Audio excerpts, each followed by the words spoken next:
Friends, welcome to achievers academy. ನಾನು ನಿಮ್ಮ ವರುಣ್. ಸ್ನೇಹಿತರೆ, ಇದನ್ನ ನೇಮಕಾತಿಯ ಪರ್ವ ಅಂತ ಹೇಳ್ಬೋದು. ಯಾಕಂದ್ರೆ ಕಳೆದ 5-6 ದಿನಗಳಲ್ಲೇ ನಿಮಗೆ ಎಷ್ಟು ನೋಟಿಫಿಕೇಶನ್ಸ್ ಬಂದಿದೆ ಅಂತ ಹೇಳಿದ್ರೆ, KS ಆಗಿರ್ಬೋದು, ವಿಲೇಜ್ ಅಕೌಂಟೆಂಟ್ ಆಗಿರ್ಬೋದು, SSC ಫೇಸ್ 12 ಆಗಿರ್ಬೋದು, FDA ಆಗಿರ್ಬೋದು, ಈ ರೀತಿ ನೀವು ಪಟ್ಟಿ ಮಾಡ್ತಾ ಹೋದ್ರೆ BMTC ಡ್ರೈವರ್ ಇಂದ ಹಿಡಿದು ಪಟ್ಟಿ ಮಾಡ್ತಾ ಹೋದ್ರೆ ನಿಮಗೆ ಎಕ್ಸಾಮ್ಸ್ ಬರ್ಕೊಳ್ಳಿಕ್ಕೆ ಅವಕಾಶ ಸಿಗೋದಿಲ್ಲ. ಇನ್ನೂ ಕೂಡ ಆಗ್ತಾ ಇದೆ. ಈಗ KPSC ಇಂದ, ಕರ್ನಾಟಕ ಲೋಕ ಸೇವಾ ಆಯೋಗದಿಂದ ಲ್ಯಾಂಡ್ ಸರ್ವೇಯರ್ ಕಾಲ್ ಆಗಿದೆ. ಸೊ ಇನ್ನೇ ಕೆಲವೇ ದಿನಗಳಲ್ಲಿ PDO ಕೂಡ ಕಾಲ್ ಆಗಲಿದೆ. ಮತ್ತೆ PC ಕೂಡ ಮತ್ತೆ ಮಾಡ್ತೀವಿ ಅಂತ ಹೇಳ್ತಿದ್ದಾರೆ. ಸೊ ಸ್ನೇಹಿತರೆ, ನಿಮಗೆ ಆಪರ್ಚುನಿಟೀಸ್ ಏನು ಕಮ್ಮಿ ಇಲ್ಲ. ಬಟ್ ನೀವು ಈಗ ಸೂಕ್ತ ರೀತಿಯಲ್ಲಿ ತಯಾರಿ ಮಾಡಿ ನಿಮ್ಗೆ ಹುದ್ದೆನ 2024ರಲ್ಲಿ ತೆಗೆದುಕೋಬೇಕು. ಸೊ ಹಾಗಾದ್ರೆ ಬನ್ನಿ ಸ್ನೇಹಿತರೆ, ಇವಾಗಿನ ವಿಡಿಯೋದಲ್ಲಿ ಭೂಮಾಪಕರು, ಲ್ಯಾಂಡ್ ಸರ್ವೇಯರ್ ಅಂತ ಏನ್ ಕರಿತೀವಿ, ಅದರ ಅಧಿಸೂಚನೆಯ ಸಂಪೂರ್ಣ ವಿಶ್ಲೇಷಣೆಯನ್ನ ನೋಡ್ತಾ ಹೋಗೋಣ. ಸೊ ಸ್ನೇಹಿತರೆ, ನೋಡಿ, ಕಳೆದ 2 ವರ್ಷ ಒಂದ್ 2-3 ಮಾಡಿ ಎಕ್ಸಾಮ್ ಮಾಡಿದ್ರು ಈ ಎಕ್ಸಾಮ್ ಲ್ಯಾಂಡ್ ಸರ್ವೇಯರ್ ಅಂತ ಹೇಳ್ಬಿಟ್ಟು. ಬಟ್ ಅದು ಲೈಸೆನ್ಸ್ ಲ್ಯಾಂಡ್ ಸರ್ವೇಯರ್ ಅಂತ ಮಾಡಿದ್ರು. ಅಂದ್ರೆ ಪರವಾನಿಗೆ ಭೂಮಾಪಕರು ಅಂತ, ಅಂದ್ರೆ ಲೈಸೆನ್ಸಿಗೋಸ್ಕರ ಮಾಡ್ತಾರೆ. ಉದಾಹರಣೆಗೆ ಈಗ ಒಂದು ಶಿವಮೊಗ್ಗದಲ್ಲಿ 100 ಎಕರೆ ಸರ್ವೆ ಆಗ್ಬೇಕಿತ್ತು ಲ್ಯಾಂಡ್ ಅಂತ ಅನ್ಕೊಳ್ಳಿ. ಸೊ ಅದನ್ನ ಏನ್ ಮಾಡ್ತಾರೆ, 10 ಎಕರೆ ತರ ಡಿವೈಡ್ ಮಾಡಿ ಒಂದು 10 ಲೈಸೆನ್ಸ್ ಅನ್ನ ಕೊಡ್ತಾರೆ. ಸೊ ಆ ಸರ್ವೇರಿಗೆ ಏನ್ ಮಾಡಿರ್ತಾರೆ, ಸೊ ಲೈಸೆನ್ಸ್ ಎಷ್ಟು ಕೊಟ್ಟಿರ್ತಾರೆ, ಸೊ ಅಷ್ಟು ಸರ್ವೆಯನ್ನ ಮಾಡಿ ಅವರಿಗೆ ಹಣನ ಗಳಿಸಬೇಕಾಗತ್ತೆ. ಅದು ಪರ್ಮನೆಂಟ್ ಜಾಬ್ ಅಲ್ಲ ಆಗಿರುತ್ತೆ. ಸೊ AE/JEs ಮೇಲೆ ಡಿಪೆಂಡ್ ಇರುತ್ತೆ ಲ್ಯಾಂಡ್ ಸರ್ವೇಯರ್ ಜಾಬ್. ಬಟ್ ಇಲ್ಲಿ ನಿಮಗೆ ಕರೀತಿರೋದು ಕಾಯಂ ಪೊಸಿಷನ್. ಸ್ನೇಹಿತರೆ, ಒಂದು ಕಾಯಂ ಭೂಮಾಪಕರಾಗಿ ರೆವೆನ್ಯೂ ಡಿಪಾರ್ಟ್ಮೆಂಟ್ ಅಲ್ಲಿ ತೆಗೆದುಕೊಳ್ತಾರೆ.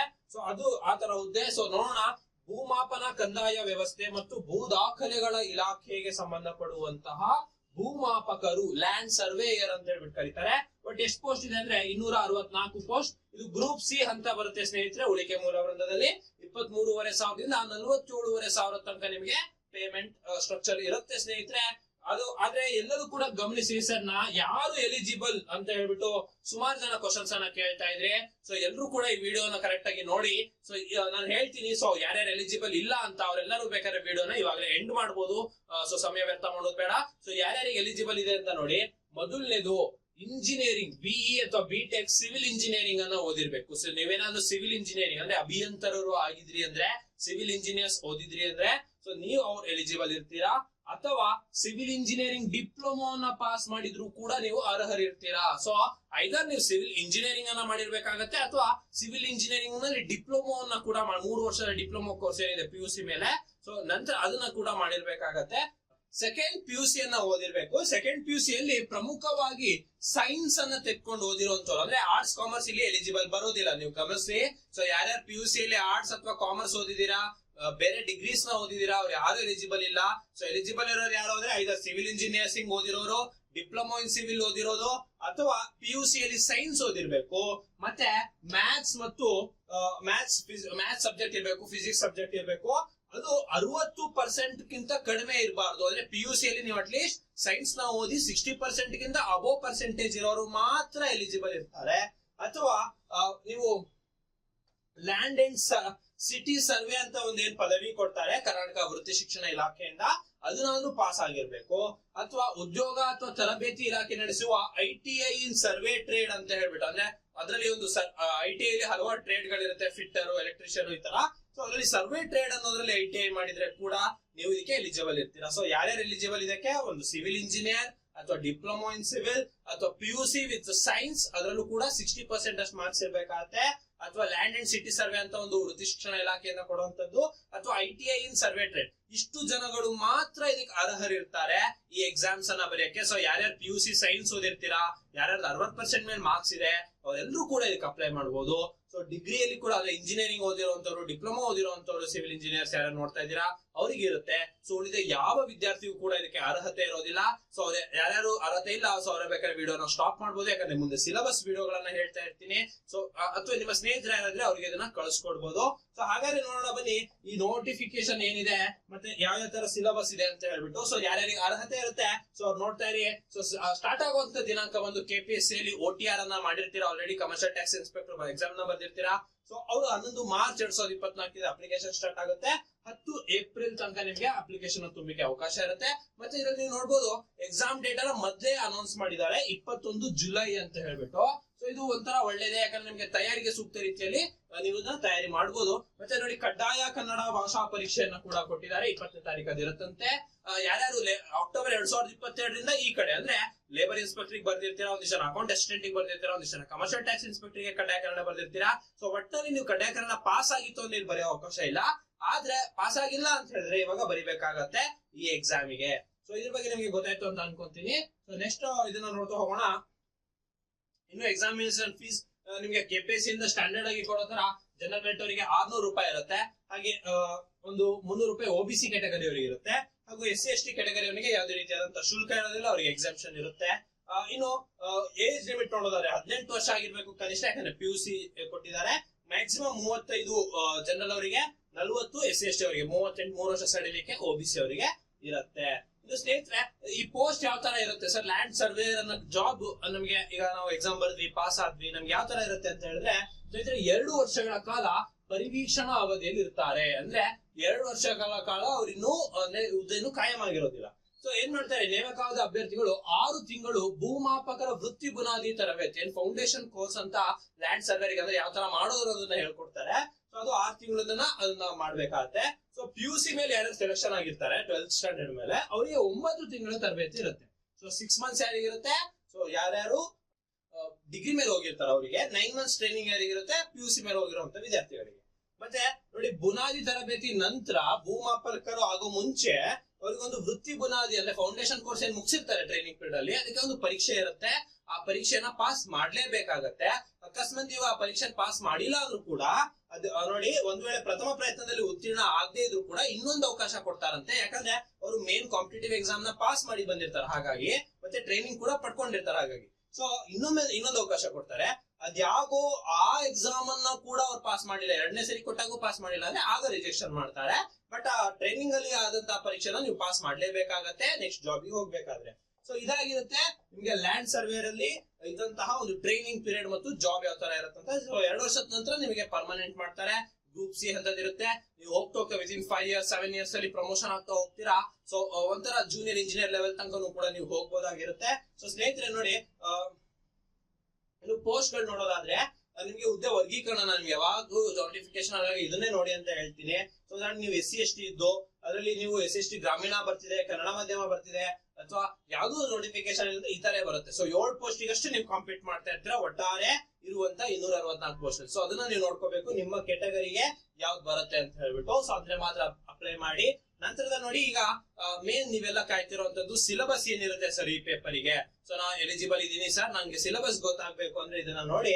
ಸೊ 2 ಪೇಪರ್ ಇರುತ್ತೆ. ಒಂದು ಸಾಮಾನ್ಯ ಪತ್ರಿಕೆ 200 ಅಂಕಗಳಿಗೆ, ಹಾಗೆ ನಿರ್ದಿಷ್ಟ ಪತ್ರಿಕೆ ಸ್ಪೆಸಿಫಿಕ್ ಪೇಪರ್ 200 ಅಂಕಗಳಿಗೆ ಇರುತ್ತೆ. ಸೊ ಜನರಲ್ ಪೇಪರ್ ಅಲ್ಲಿ ನೋಡಿ, ಜನರಲ್ ನಾಲೆಜ್ ಟಾಪಿಕ್ಸ್ ಅನ್ನ ಪ್ರಮುಖವಾಗಿ ಕರೆಂಟ್ ಅಫೇರ್ಸ್ ಮತ್ತು ಜನರಲ್ ಸೈನ್ಸ್ ಮತ್ತು ಮ್ಯಾಟರ್ಸ್ ಆಫ್ ಎವ್ರಿಡೇ ಅಬ್ಸರ್ವೇಷನ್ ಅಂತ ಏನ್ ಕರಿತೀವಿ, ಸೊ ಅದನ್ನ ಅವ್ರು ಟೆಸ್ಟ್ ಮಾಡ್ತಾರೆ. ಸ್ಪೆಸಿಫಿಕ್ ಪೇಪರ್ ಅಲ್ಲಿ ನೋಡಿ ಸ್ನೇಹಿತರೆ 70% ಮ್ಯಾಥಮೆಟಿಕ್ಸ್ ಇರುತ್ತೆ. ಇದನ್ನೆಲ್ಲ ಒಮ್ಮೆ ಬರ್ಕೊಂಡ್ರೆ ಸೂಕ್ತ ಇರುತ್ತೆ. ಯಾರು ವಿಡಿಯೋ ನೋಡ್ತಿದ್ದೀರಾ ನೋಟ್ ಡೌನ್ ಮಾಡ್ಕೊಳ್ಳಿ.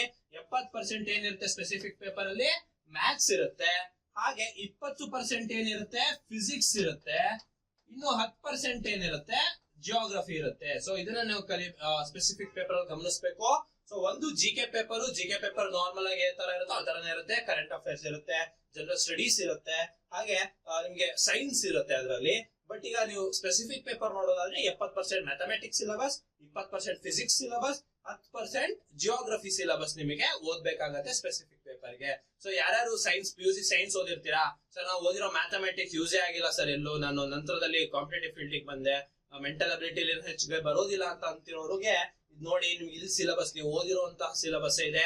ಸೊ ಈ ಮ್ಯಾಥಮೆಟಿಕ್ಸ್ ಏನ್ ಕಷ್ಟದಿರೋದಿಲ್ಲ, ನೀವು ಏನು ಓದಿರ್ತೀರಾ PUC ಹಂತ ತನಕ ಆ ಮ್ಯಾಥಮೆಟಿಕ್ಸ್ ಮಾತ್ರ ಇರುತ್ತೆ. ಇವನ್ ಫಿಸಿಕ್ಸ್ ಕೂಡ ಅದೇ ರೀತಿ ಇರುತ್ತೆ. ಹಾಗೆ ನೀವು ಜಿಯೋಗ್ರಫಿನೂ ಕೂಡ ನೀವು ಹೇಗಿರು ಕಾಂಪಿಟೇಟಿವ್ ಎಕ್ಸಾಮ್ಸ್ ಗೆ ಓದ್ತಾ ಇರ್ತೀರಾ, ಸೊ ಅಷ್ಟೇ ಸಿಲೆಬಸ್ ಇರುತ್ತೆ. ಸೊ ನಿಮ್ಗೆ ಈಸಿ ಆಗ್ಲಿ ಅಂತ ಹೇಳ್ಬಿಟ್ಟು ನಿಮ್ಗೆ ಅಧಿಸೂಚನೆಯಲ್ಲಿ ಅಧಿಕೃತವಾಗಿ ಸಿಲೆಬಸ್ ನ ಮೆನ್ಷನ್ ಮಾಡಿದ್ದಾರೆ. ನಿಮಗೆ ಒಂದೊಂದನ್ನೇ ತೋರಿಸ್ತಾ ಹೋಗ್ತೀನಿ, ಚಾಪ್ಟರ್ ವೈಸ್ ಬರ್ಕೊಳ್ತಾ ಹೋಗಿ. ನೋಡಿ, ಮೊದಲದಾಗಿ 70% ಮ್ಯಾಥಮೆಟಿಕ್ಸ್ ನನ್ನ ಸ್ಪೆಸಿಫಿಕ್ ಪೇಪರ್ ಮಾತ್ರ ಹೇಳ್ತಿದ್ದೀನಿ, ಯಾಕಂದ್ರೆ GK ಪೇಪರ್ ಯಾವಾಗ್ಲೂ ಜನರಲ್ ಆಗಿರುತ್ತೆ. ಸೊ ನೋಡಿ, 2ನೇ ಪೇಪರ್ ಸ್ಪೆಸಿಫಿಕ್ ಪೇಪರ್ ಅಲ್ಲಿ ಮೊದಲನೇ ಚಾಪ್ಟರ್ ಹೆಸರು squares and square roots, cubes and cube roots. ಇದು ನೀವು PUC ಕೂಡ ಆ ಮಟ್ಟದಲ್ಲಿ ಓದಿರ್ತೀರಾ. ಅದ್ರಲ್ಲಿ ಯಾವ ತರ ನಿಮಗೆ ಟಾಪಿಕ್ ಇದೆ ಅಂತ ಹೇಳ್ಬಿಟ್ಟು ಮೆನ್ಷನ್ ಮಾಡಿದ್ದಾರೆ. ಸೊ ಆ ರೀತಿ ಕ್ವಶನ್ಸ್ ನೀವು ನೋಡ್ಕೋಬೇಕಾಗತ್ತೆ. ಸೊ ನಂತರದಲ್ಲಿ ನೀವು ಸೆಟ್ ಥಿಯರಿ, ನೀವು ಸೆಟ್ಸ್ ಅಂತ ಹೇಳ್ಬಿಟ್ಟು ಓದಿರ್ತೀರಾ. ಸೊ ಇದನ್ನ ಯೂನಿಯನ್ A ಯೂನಿಯನ್ B ಈ ತರ ಓದಿರ್ತೀರಾ. ಸೊ ವೆನ್ ಡಯಾಗ್ರಾಮ್ಸ್ ಅನ್ನ ಬಳಸಿ ಕೂಡ ನೀವು ಮಾಡುವಂತ ಕ್ವಶನ್ಸ್ ಇರುತ್ತೆ. ನಂತರದಲ್ಲಿ ಸೀಕ್ವೆನ್ಸ್ ಅಂಡ್ ಸೀರೀಸ್, ಅದರಲ್ಲಿ APGP HP ಬರುತ್ತೆ, ಅರ್ಥಮೆಟಿಕ್ ಪ್ರೋಗ್ರೆಷನ್, ಜಾಮೆಟ್ರಿಕ್ ಪ್ರೋಗ್ರೆಷನ್ ಮತ್ತು ಹಾರ್ಮೋನಿಕ್ ಪ್ರೋಗ್ರೆಷನ್ಸ್ ಇದೆಲ್ಲ ನೀವು ಓದಿರ್ತೀರಾ. ನಂತರದಲ್ಲಿ ಮ್ಯಾಟ್ರಿಸಸ್, ನೀವು ಮ್ಯಾಟ್ರಿಕ್ಸ್ ನ ಓದಿರ್ತೀರಾ, ಮ್ಯಾಟ್ರಿಕ್ಸ್ ಮಲ್ಟಿಪ್ಲಿಕೇಶನ್ ನ ಓದಿರ್ತೀರಾ. ಸೊ ಆ ಮ್ಯಾಟ್ರಿಕ್ಸ್ ಏನು ದ್ವಿತೀಯ PUC ಮ್ಯಾಥಮೆಟಿಕ್ಸ್ ಇದೆ ಅದೇ ಇದೆ ನೋಡಿ ಸಿಲೆಬಸ್. ನಂತರದಲ್ಲಿ ಪರ್ಮ್ಯುಟೇಷನ್ ಅಂಡ್ ಕಾಂಬಿನೇಷನ್ಸ್ ನಿಮಗೆ ಗೊತ್ತಿರುತ್ತೆ.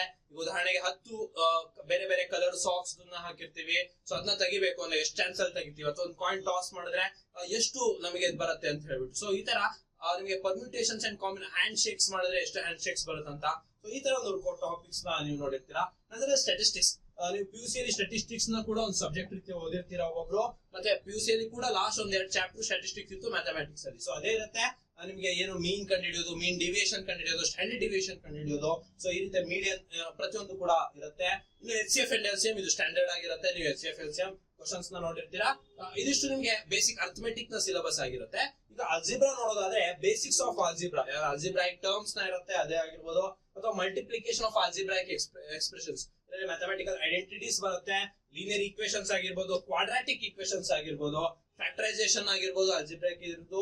ಅದರಲ್ಲಿ ಬೈನಾಮಿಯಲ್ಸ್ ಮತ್ತೆ ಟ್ರೈನಾಮಿಯಲ್ಸ್ HCF LCM ತೆಗೆಯೋದಾಗಿರ್ಬೋದು. ಮತ್ತೆ ಜಾಮಿಟ್ರಿ, ಕೋಆರ್ಡಿನೇಟ್ ಪ್ಲೇನ್ ಜಾಮಿಟ್ರಿ ಕೂಡ ಇದ್ರಲ್ಲಿ ಬರುತ್ತೆ. ಇದು ಜಾಮಿಟ್ರಿಯಲ್ಲಿ ನೀವು ನೋಡೋದಾದ್ರೆ, ಅಂದ್ರೆ ನಾನು ನಿಮಗೆ ಅರ್ಥಮೆಟಿಕ್ ಹೇಳಿದೆ, ಅಲ್ಜಿಬ್ರಾ ಹೇಳಿದೆ. ಈಗ ಜಾಮಿಟ್ರಿ ನೋಡೋದಾದ್ರೆ ಎಕ್ಸಿಯಮ್ಸ್ ಅಂಡ್ ಪಾಸ್ಟ್ಯುಲೇಟ್ಸ್ ಇದನ್ನ 10th ಲೆವೆಲ್ ಅಲ್ಲಿ ಓದಿರ್ತೀರಾ. ಥಿಯರಮ್ಸ್ ನ ಓದಿರ್ತೀರಾ, ಹಲವಾರು ತರ mid point theorem, Pythagoras theorem ಓದಿರ್ತೀರಾ. ಪಾಲಿಗಾನ್ಸ್ ಆಗಿರ್ಬೋದು, ಟ್ರಯಾಂಗಲ್ಸ್ ಆಗಿರ್ಬೋದು, theorems on triangles and circles ಆಗಿರ್ಬೋದು. ಕ್ವಾಡ್ರಿಲ್ಯಾಟ್ರಲ್ಸ್ ಅಲ್ಲಿ ನಿಮ್ಗೆ 4 ಇದು ಬರುತ್ತೆ. ಬೇರೆ ಬೇರೆ ತರ ರಾಂಬಸ್ ಆಗಿರ್ಬೋದು, ಟ್ರೆಪಿಸಿಯಮ್ಸ್ ಆಗಿರ್ಬೋದು ಬರುತ್ತೆ. ಪ್ಯಾರಲೋಗ್ರಾಮ್ಸ್ ಅಂತ ಹೇಳ್ಬಿಟ್ಟು ಓದಿರ್ತೀರಾ. ಈ ರೀತಿ ನೀವು ಏನ್ ಸಿಲೆಬಸ್ ಇತ್ತು ಮ್ಯಾಥಮೆಟಿಕ್ಸ್ ಸೆಕೆಂಡ್ PUC ಮತ್ತೆ 10th ಸ್ಟ್ಯಾಂಡರ್ಡ್ ಅಲ್ಲಿ ಅದೇ ರಿಪೀಟ್ ಆಗಿದೆ. ಇನ್ನು ಏರಿಯಾಸ್ ಕಂಡುಹಿಡಿಯೋದು, ಮೆನ್ಸುರೇಷನ್ ಅಂತ ಏನ್ ಟಾಪಿಕ್ ಇದೆ ಅದು ಬರುತ್ತೆ. ಸೈಕ್ಲಿಕಲ್ ಕ್ವಾಡ್ರಿಲ್ಯಾಟ್ರಲ್ಸ್, ಸರ್ಫೇಸ್ ಏರಿಯಾ ಮತ್ತೆ ವಾಲ್ಯೂಮ್ಸ್ ಆಫ್ ದ ಸಾಲಿಡ್ಸ್, ಇದು ನಿಮಗೆ ಮೆನ್ಸುರೇಷನ್ ಕಲ್ತರೆ SSC ಗೂ ಕೂಡ ಹೆಲ್ಪ್ಫುಲ್ ಆಗುತ್ತೆ, GK ಇದಕ್ಕೂ ಕೂಡ KS ಕೂಡ ಹೆಲ್ಪ್ಫುಲ್ ಆಗುತ್ತೆ. ಇನ್ನು ಸರ್ಕಲ್ಸ್ ಬಗ್ಗೆ ನೀವು ಓದಿರ್ತೀರಾ. ಇದಿಷ್ಟು 70% ಆಫ್ ಮ್ಯಾಥಮೆಟಿಕ್ಸ್ ಸಿಲೆಬಸ್ ಆಯ್ತು. ಸೊ ಏನ್ ಜಾಸ್ತಿ ಇಲ್ಲ, ನೀವು ಏನ್ PUC ಅಲ್ಲಿ ಓದಿರುವಂತಹ ಮ್ಯಾಥಮೆಟಿಕ್ಸ್ ಇರುತ್ತೆ. ಇನ್ನು ಸ್ವಲ್ಪ ಪ್ರಾಕ್ಟೀಸ್ ಮಾಡ್ಬೇಕಾಗತ್ತೆ, ಮರ್ತೋಗಿರುತ್ತೆ ಅನ್ಸುತ್ತೆ, ರಿವಿಷನ್ ಮಾಡ್ಬೇಕಾಗತ್ತೆ. ಇನ್ನು ಫಿಸಿಕ್ಸ್ ನೋಡಿದ್ರೆ ಮ್ಯಾಗ್ನೆಟಿಸಮ್ ಬಗ್ಗೆ ಒಂದಿಷ್ಟು ಟಾಪಿಕ್ಸ್ ಇದಾವೆ, ಎಲೆಕ್ಟ್ರಿಸಿಟಿ ಬಗ್ಗೆ ಟಾಪಿಕ್ಸ್ ಇದಾವೆ, ಎಲೆಕ್ಟ್ರೋಮ್ಯಾಗ್ನೆಟಿಕ್ ರೇಡಿಯೇಷನ್ ಸ್ಪೆಕ್ಟ್ರಮ್ ಬಗ್ಗೆ ಒಂದಿಷ್ಟು ಟಾಪಿಕ್ಸ್ ಇದಾವೆ, ಎಲೆಕ್ಟ್ರಾನಿಕ್ಸ್ ಇದೆ, ಡೈನಾಮಿಕ್ಸ್ ಇದೆ, ಅಂದ್ರೆ ಮೋಷನ್ ಇನ್ ಸ್ಟ್ರೇಟ್ ಲೈನ್ ಅಂತ ಓದಿರ್ತೀರಾ. ಹಾಗೇನೆ ಹೀಟ್ ಬಗ್ಗೆ, ಹೀಟ್ ಅಂಡ್ ಟೆಂಪರೇಚರ್ ಅಂತ ಹೇಳ್ಬಿಟ್ಟು, ಲೈಟ್ ಬಗ್ಗೆ ಕೂಡ, ಅಂದ್ರೆ ಯಾವ ಲೆನ್ಸಸ್ ಆಗಿರ್ಬೋದು, ಲೈಟ್ ನ ಕ್ಯಾರೆಕ್ಟರಿಸ್ಟಿಕ್ಸ್ ಆಗಿರ್ಬೋದು, ಯಾವ ತರ ಅದು reflection, dispersion, total internal reflection ಏನೇನ್ ಆಗುತ್ತೆ ಅದನ್ನೆಲ್ಲ ಕೂಡ ಓದಿರ್ತೀರಾ. ನಂತರದಲ್ಲಿ ಸೌಂಡ್ ಬಗ್ಗೆ ಕೂಡ ಓದ್ತೀರಾ, ಗ್ರಾವಿಟೇಷನ್ ಬಗ್ಗೆ ಓದ್ತೀರಾ. ಸೊ ಇದಿಷ್ಟು 20% ಫಿಸಿಕ್ಸ್ ಸಿಲೆಬಸ್ ಆಗಿರುತ್ತೆ. ಸೊ 70% ಮ್ಯಾಥಮೆಟಿಕ್ಸ್, 20% ಫಿಸಿಕ್ಸ್, ಇನ್ನು 10% ಜಿಯೋಗ್ರಫಿ ಇರುತ್ತೆ. ಜಿಯೋಗ್ರಫಿ ನೋಡಿ ಅರ್ತ್ ಅಂದ್ರೆ ಏನ್ ಫಿಸಿಕಲ್ ಜಿಯೋಗ್ರಫಿ ಇದೆ ಅದೇ ಇರುತ್ತೆ. ಲಿಥೋಸ್ಪಿಯರ್ ಬಗ್ಗೆ, ಮ್ಯಾಪ್ಸ್ ಬಗ್ಗೆ, ಫಿಸಿಕಲ್ ಫೀಚರ್ಸ್ ಆಫ್ ಇಂಡಿಯಾ, ಇಲ್ಲಿ ಇಂಡಿಯನ್ ಜಿಯೋಗ್ರಫಿ ಬರುತ್ತೆ. ಸೊ ಈ ರೀತಿ ನಿಮಗೆ ಸಿಲೆಬಸ್ ಇದೆ ನಿಮಗೆ ಲ್ಯಾಂಡ್ ಸರ್ವೇರಿಗೆ. ಸೊ ನಾನು ನಿಮಗೆ ಸ್ಪೆಸಿಫಿಕ್ ಪೇಪರ್ ನ ಡಿಟೇಲ್ಡ್ ಸಿಲೆಬಸ್ ಹೇಳಿದೀನಿ. ಮ್ಯಾಥಮೆಟಿಕ್ಸ್ ಅಲ್ಲಿ ಏನೇನ್ ಟಾಪಿಕ್ಸ್ ಇದೆ, ನಿಮ್ಮ ಫಿಸಿಕ್ಸ್ ನಲ್ಲಿ ಏನ್ ಟಾಪಿಕ್ ಇದೆ, ಹಾಗೆ ಜಿಯೋಗ್ರಫಿಕಲ್ ಏನ್ ಟಾಪಿಕ್ಸ್ ಇದೆ ಅಂತ. ಸೊ ಸ್ಪೆಸಿಫಿಕ್ ಪೇಪರ್ ನ ಸ್ವಲ್ಪ ಟೈಮ್ ಕೊಟ್ಟು ಓದಿದ್ರೆ ಈ ಲ್ಯಾಂಡ್ ಸರ್ವೇರ್ ಪೋಸ್ಟ್ ನೀವು ತೆಗೆದುಕೊಳ್ಬಹುದು. ಸೊ KPSC ಇಂದ ಆಗಿದೆ, ಇದು ಕಾಯಂ ಹುದ್ದೆ ಇದೆ, 264 ಪೋಸ್ಟ್ ಇದೆ. ಸೊ ಯಾರ್ಯಾರು ದ್ವಿತೀಯ PU ಸೈನ್ಸ್ ಓದಿದ್ದೀರಾ, ಸೊ ಅವರೆಲ್ಲರಿಗೂ ಕೂಡ ಉತ್ತಮ ಅವಕಾಶ. ಸೊ ಹಾಗೆ ಒಂದಿಷ್ಟು ಜನ ಸಿವಿಲ್ ಇಂಜಿನಿಯರ್ಸ್ ಕೂಡ ಟ್ರೈ ಮಾಡ್ತಾ ಇರ್ತೀರಾ, ಸಿವಿಲ್ ಡಿಪ್ಲೊಮಾ ಮಾಡಿದವರು ಟ್ರೈ ಮಾಡ್ತಾ ಇರ್ತಾರೆ. ಎಲ್ಲರೂ ಕೂಡ ಇದೊಂದು ಉತ್ತಮ ಅವಕಾಶ, ಯಾಕಂದ್ರೆ ಇದು ಪರ್ಮನೆಂಟ್ ಜಾಬ್ ಇದೆ, ಲೈಸೆನ್ಸ್ ಅಲ್ಲ ಅಂತ ಹೇಳ್ಬಿಟ್ಟು. ನಂತರದಲ್ಲಿ ನಮ್ಮ ಸಚಿವ ಸಂಸ್ಥೆಯಲ್ಲಿ ಕಳೆದ 10 ವರ್ಷದಿಂದ ಉತ್ತಮ ಫಲಿತಾಂಶವನ್ನು ದಾಖಲಿಸ್ಕೊತಾ ಬಂದಿದ್ದೀವಿ. ಸೊ ಮ್ಯಾಥಮೆಟಿಕ್ಸ್ ಗೆ ನಿರ್ದಿಷ್ಟ ಪತ್ರಿಕೆಗೆ ನಿಮ್ಗೆ ಏನಾದ್ರು ಕೋಚಿಂಗ್ ಬೇಕಿತ್ತು ಅಂದ್ರೆ ನಮ್ಮಲ್ಲಿ ಲಭ್ಯ ಇರುತ್ತೆ ಸ್ನೇಹಿತರೆ, ನೀವು ನಮ್ಮನ್ನ ಕಾಂಟ್ಯಾಕ್ಟ್ ಮಾಡಬಹುದು. ಸೊ ಕಳೆದ ಬಾರಿ LIC ಅಲ್ಲಿ ಆಗಿರ್ಬೋದು, IBPS ಅಲ್ಲಿ ಆಗಿರ್ಬೋದು, ಹಾಗೆ ಇಂಟೆಲಿಜೆನ್ಸ್ ಬ್ಯೂರೋದಲ್ಲಿ, KPSC ಅಲ್ಲಿ, ಸೊ ಈ ರೀತಿ ಎಲ್ಲಾ ಎಕ್ಸಾಮ್ಸ್ ನಲ್ಲಿ ಕೂಡ ಉತ್ತಮ ಫಲಿತಾಂಶವನ್ನು ದಾಖಲಿಸಿದೀವಿ. ಸೊ ಈಗ KS ಗೆ, ವಿಲೇಜ್ ಅಕೌಂಟೆಂಟ್ ಗೆ, ಹಾಗೆ KE ಇಂದ ಮಾಡಿದಂತ ಎಕ್ಸಾಮ್ಸ್ ಗೆ ಮತ್ತು ಈಗ ಕರೆದಿರೋ ಲ್ಯಾಂಡ್ ಸರ್ವೇರ್ಗೆ ಎಲ್ಲರಿಗೂ ಕೂಡ ಪ್ರತ್ಯೇಕ ಬ್ಯಾಚ್ ಗಳು ಲಭ್ಯ ಇರುತ್ತೆ. ಅದೇ ತರ ಅಕಾಡೆಮಿಕ್ ಎಕ್ಸಾಮ್ಸ್ ಆದಂತ KCET, NEET, diploma CET, PGCET ಎಲ್ಲರಿಗೂ ಕೂಡ ನಮ್ಮಲ್ಲಿ ಪ್ರತ್ಯೇಕ ಬ್ಯಾಚಸ್ ಲಭ್ಯ ಇರುತ್ತೆ. ಸೊ ನಮ್ಮನ್ನ ಸಂಪರ್ಕಿಸಬಹುದು. ಒಂದಿಷ್ಟು ಜನ ಎಕ್ಸಾಮ್ಸ್ ಗೆ ಓದೋಕೆ ನಮಗೆ ಸ್ಟಡಿ ಹಾಲ್ ಲೈಬ್ರರಿ ತರ ಬೇಕು ಅಂದ್ರೆ ಕಳೆದ 4-5 ವರ್ಷದಿಂದ ನಡೆಸ್ತಿರುವಂತಹ ಸ್ಟಡಿ ಹಾಲ್ ಉತ್ತಮ ಸುಸಜ್ಜಿತ ಕ್ಯಾಬಿನ್ಸ್ ಗಳಿದಾವೆ, 76 ಕ್ಯಾಬಿನ್ಸ್ ಇದಾವೆ. ಸೊ ನೀವು ಅದರಲ್ಲಿ ಸಪರೇಟ್ ಇಂಡಿವಿಜುವಲ್ ರೂಮ್ ಕ್ಯಾಬಿನ್ಸ್ ನೋಡಬಹುದು, drinking water facility, internet facility, ಹಾಗೆ ನ್ಯೂಸ್ ಪೇಪರ್ ಮ್ಯಾಗಝಿನ್ಸ್ ಫೆಸಿಲಿಟಿ ನೀವು ನೋಡಬಹುದು. ಸೊ ಸ್ನೇಹಿತರೆ, ಇನ್ನು ಅಚಿವಸ್ ಅಕಾಡೆಮಿಯ ವೆಬ್ಸೈಟ್ ಗೆ ನೀವು ಭೇಟಿ ನೀಡಿದ್ರಿ ಅಂತ ಹೇಳಿದ್ರೆ, ಸೊ ಅದರಲ್ಲಿ ನಿಮಗೆ ಇನ್ನೂ ಅತ್ಯುತ್ತಮ ಕ್ವಶನ್ಸ್, 1 ಲಕ್ಷಕ್ಕೂ ಹೆಚ್ಚು ಪ್ರಶ್ನೆಗಳು ನಿಮಗೆ ಅದರಲ್ಲಿ ಉಚಿತವಾಗಿ ಲಭ್ಯ ಇರುತ್ತೆ. ಸೊ ಅದನ್ನ ನೀವು ನೋಡಬಹುದು. ಇನ್ನು ನಿಮಗೆ ಅಡ್ಮಿಷನ್ ಮಾಡ್ಬೇಕಿತ್ತು ಅಂದ್ರೆ ಇದೆ 2 ಮತ್ತು 3ಕ್ಕೆ ವಿಲೇಜ್ ಅಕೌಂಟೆಂಟ್ ನ ಒಂದು ವರ್ಕ್ಶಾಪ್, ಉಚಿತ ವರ್ಕ್ಶಾಪ್ ಇದೆ. ಹಾಗೆ 10-11ಕ್ಕೆ KS ನ ವರ್ಕ್ಶಾಪ್ ಇದೆ. ಸೊ ಅದನ್ನ ನೀವು ಉಚಿತವಾಗಿ ಭಾಗವಹಿಸಬಹುದು. ಹಾಗೆ ಸ್ಟಾರ್ಟ್ ಆಗ್ತಿರುವಂತಹ ನ್ಯೂ ಬ್ಯಾಚಸ್ ಗೆ ನೀವು ಅಡ್ಮಿಷನ್ ಆಗ್ಬಹುದು. ಸೊ ನಮ್ಮ ಅಡ್ರೆಸ್ ಬಂದ್ಬಿಟ್ಟು ರಾಘವೇಂದ್ರ ಮಠದ ರಸ್ತೆ, ತಿಲಕ್ ನಗರ್, ಮೊದಲನೇ ಕ್ರಾಸ್. ಸತತ 10 ವರ್ಷದಿಂದ ಇದೆ. ಸೊ ಸ್ಕ್ರೀನ್ ಮೇಲೆ ಕಾಣ್ತಿರುವಂತ ನಂಬರ್ ಗೆ ನೀವು ನೋಡಬಹುದು. ಸ್ನೇಹಿತರೆ, ಈ ವಿಡಿಯೋದಲ್ಲಿ ನಿಮ್ಗೆ ಇನ್ಫಾರ್ಮೇಟಿವ್ ಅನ್ಸಿದ್ರೆ ಇದನ್ನ ನಿಮ್ಮ ಫ್ರೆಂಡ್ಸ್ ಜೊತೆ ಶೇರ್ ಮಾಡಿ. ಯಾರ್ಯಾರು ಎಲಿಜಿಬಲ್ ಇದ್ರೆ ಅವ್ರೆಲ್ಲರಿಗೂ ಕಳಿಸಿ. ಯಾರು PUC ಸೈನ್ಸ್ ಓದಿದ್ರೆ ಅವ್ರಿಗೆ ಇದು ಎಲಿಜಿಬಲ್ ಇರುತ್ತೆ. ಸೊ ಅದನ್ನ ಅಪ್ಲೈ ಮಾಡಿಸಿ ಅಂತ ಹೇಳ್ತಾ, ಸೊ ಇದೇ ರೀತಿ ನೋಟಿಫಿಕೇಶನ್ಸ್ ವಿಡಿಯೋ ಜೊತೆ ಅಥವಾ ಇನ್ನೇನಾದ್ರು ಸ್ಟ್ರಾಟಜಿ ವಿಡಿಯೋಸ್ ಜೊತೆ ನಿಮಗೆ ಬರ್ಬೇಕಂತ ಹೇಳಿದ್ರೆ ನಾನ್ ನಿಮ್ಗೆ ಬರ್ತೇನೆ. ಸೊ ಕಮೆಂಟ್ ಸೆಕ್ಷನ್ ಅಲ್ಲಿ ತಿಳಿಸಿ ಅಂತ ಹೇಳ್ತಾ, ಇದೇ ತರ ನಮ್ಮನ್ನ ನೋಡ್ತಾ ಇರಿ. ಧನ್ಯವಾದಗಳು.